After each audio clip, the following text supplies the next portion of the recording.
कल्पना कीजिए एक ऐसे कंप्यूटर की जो एक ही समय में हजारों लाखों संभावनाओं पर काम कर सकता है।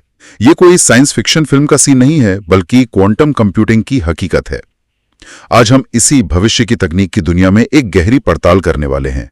हमारे पास स्वास्थ्य, जलवायु, एआई और साइबर सुरक्षा जैसे विषयों पर कई रिसर्च पेपर्स और विशेषज्ञ विश्लेषण है। और हमारा मिशन है ये समझना कि आखिर ये क्वांटम कंप्यूटिंग है क्या, भला ये काम कैसे करता है और ये हमारी दुनिया को कैसे बदलने वाला है। बिल्कुल, और ये समझना बहुत जरूरी है कि ये सिर्फ हमारे आज के कंप्यूटरों का कोई तेज वर्जन नहीं है। ये जानकारी को प्रोसेस करने का एक बिल्कुल नया तरीका है जो क्वांटम फिजिक्स के अजीब और कह सकते हैं अद्भुत नियमों पर आधारित है। तो चलिए बिल्कुल बेसिक से शुरू करते हैं। हमारे लैपटॉप और फोन में जो कंप्यूटर हैं, जिन्हें हम क्लासिकल कंप्यूटर कहते हैं, और एक क्वांटम कंप्यूटर में फंडामेंटल अंतर क्या है? देखिए, जो मुख्य अंतर है वो उनकी सबसे बुनियादी इकाई में है। क्लासिकल कंप्यूटर बिट्स का इस्तेमाल करते हैं। इसे आप एक लाइट स्विच की तरह सोच सकते हैं।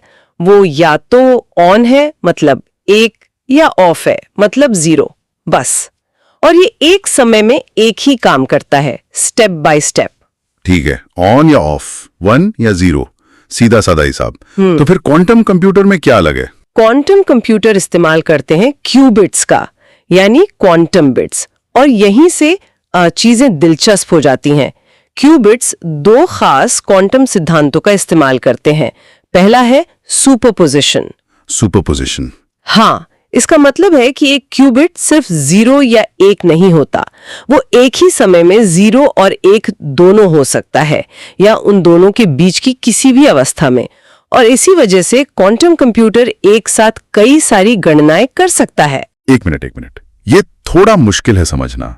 मतलब अगर मैं एक भूल भुलैया से निकलने की कोशिश कर रहा हूं, तो एक क्लासिकल कंप्यूटर हर रास्ते को एक एक करके आजमाएगा, लेकिन एक क्वांटम कंप्यूटर वो क्या एक ही बार में सारे रास्ते देख सकता है? क्या ये सही तरीका है इसे समझने का? ये समझने का एक बहुत ही अच्छा तरीका है, बिल्कुल सही। वो एक ही समय में सभी संभावित रास्तों का पता लगा सकता है। और फिर आता है दूसरा सिद्धांत जो और भी अजीब है, एंटेंगलमेंट। एंटेंगलमेंट? हाँ, इसमें 2 क्यूबिट्स को इस तरह जोड़ा जा सकता है कि वो एक दूसरे से तुरंत प्रभावित होते हैं, चाहे वो कितनी भी दूर क्यों ना हो। एक की स्थिति बदली तो दूसरे की भी तुरंत बदल जाएगी। आइंस्टाइन ने इसे spooky action at a distance कहा था। वाह, तो ये सिर्फ स्पीड के बारे में नहीं है, ये एक ही समय में कई रास्तों पर चलने और उन रास्तों को एक दूसरे से कह सकते हैं जादुई तरीके से जोड़ने की क्षमता है। तो इस असाधारण शक्ति का इस्तेमाल हम कहां कर सकते हैं? चलिए स्वास्थ्य सेवा से शुरू करते हैं।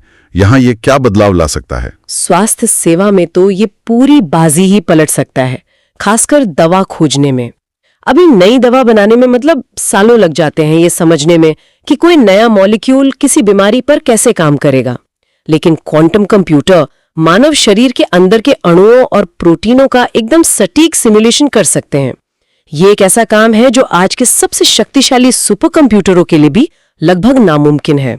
अच्छा, तो ये एक तरह से शरीर के अंदर काम करने वाली एक डिजिटल लैब बनाने जैसा हुआ, जहां हम दवा को किसी इंसान को देने से पहले ही कंप्यूटर पर टेस्ट कर सकते हैं। बिल्कुल, एकदम सही।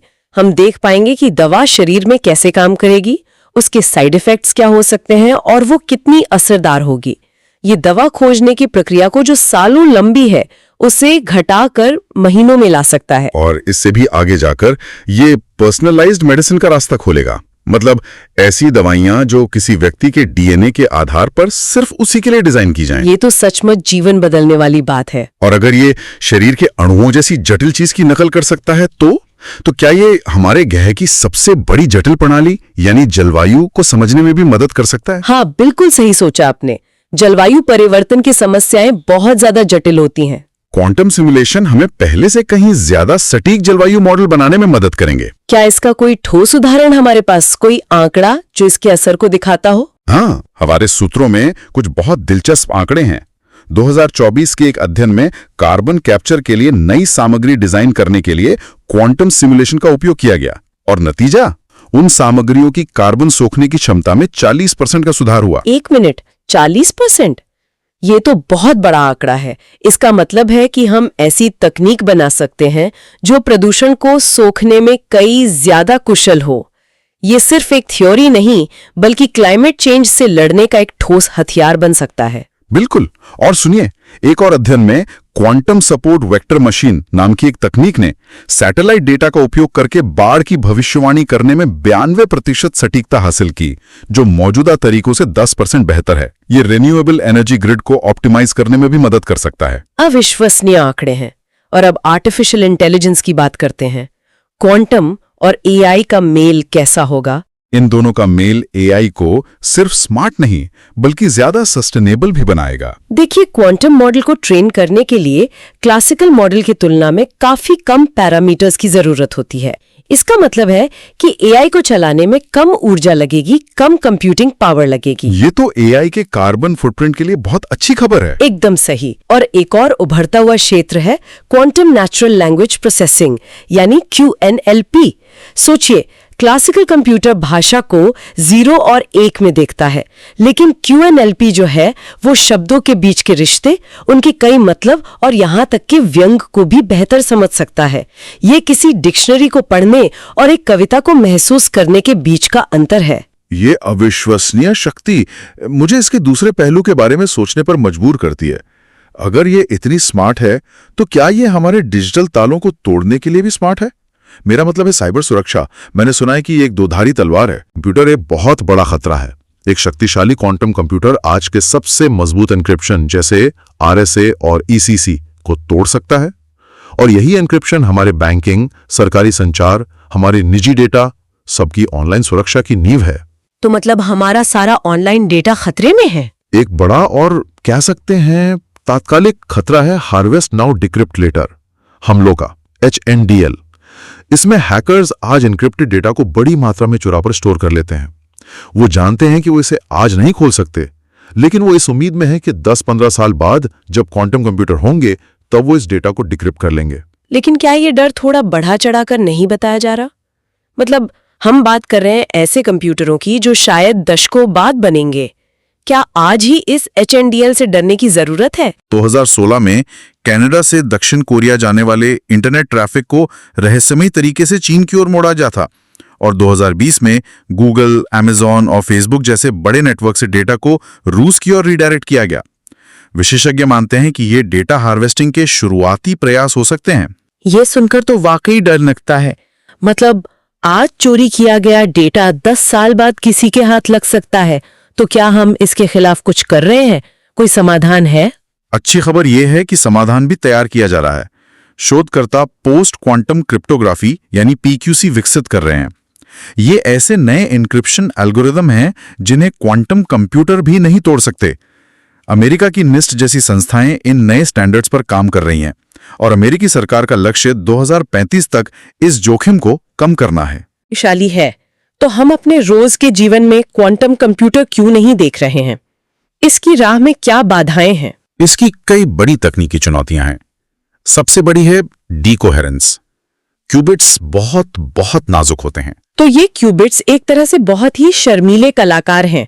जब तक कोई उन्हें देख नहीं रहा, वो एक साथ कई भूमिकाएं निभाते हैं, लेकिन जैसे ही बाहर की दुनिया की जरा सी भी नजर उन पर पड़ती है, वे घबराकर सिर्फ एक भूमिका में सिमट जाते हैं और सारा हिसाब किताब गड़बड़। ये एक शानदार उपमा है। बिल्कुल यही होता है। पर्यावरण से जरा सी भी बातचीत, जैसे तापमान में हल्का सा बदलाव या कंपन, उनके क्वांटम स्टेट को नष्ट कर देती है।